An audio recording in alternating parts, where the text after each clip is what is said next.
Typical timeline for closing a multifamily deal. We're going to start out by probably networking. You probably want to meet people in your market.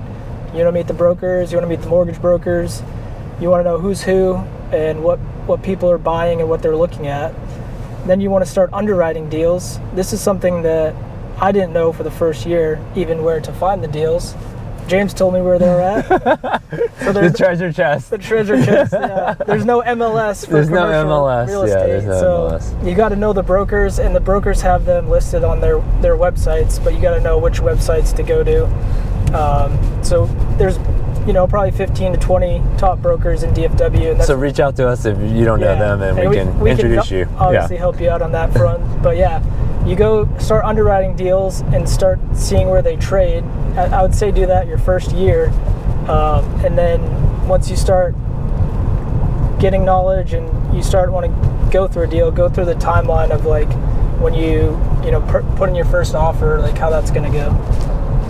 Yeah, I mean, a lot of people get, they want to know the timeline of what, all the steps, and, it's pretty consistent. So James talked about just at the beginning, but then once you get the deal, the main thing is a couple things, the debt and the equity, right? So you've got to do your inspection. Once you're good with the inspection, then we'll submit the loan application.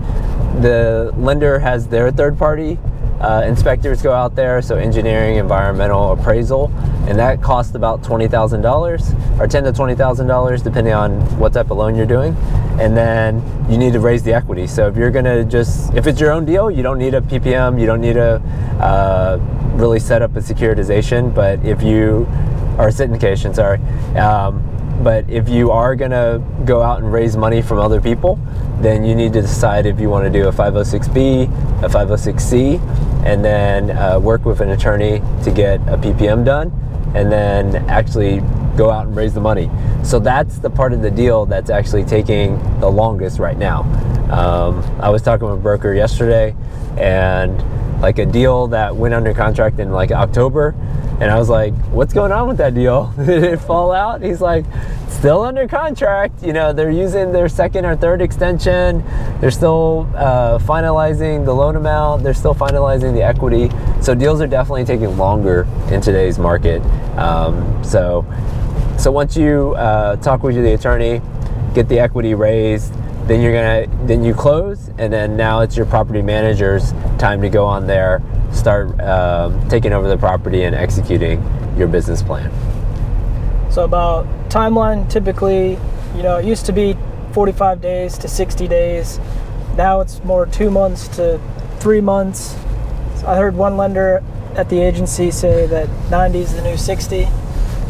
So it can take a little bit longer, but yeah, that's kind of the breakdown of the timeline for a deal. Yeah, I mean, the faster you can close, the better.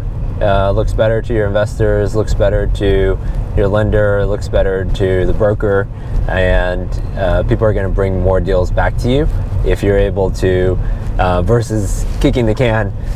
Hey, I need a little bit more time to raise that last $1 million in equity. If you can get all your ducks in a row and get everything closed up in 60 to 90 days, you're in pretty good shape in today's market.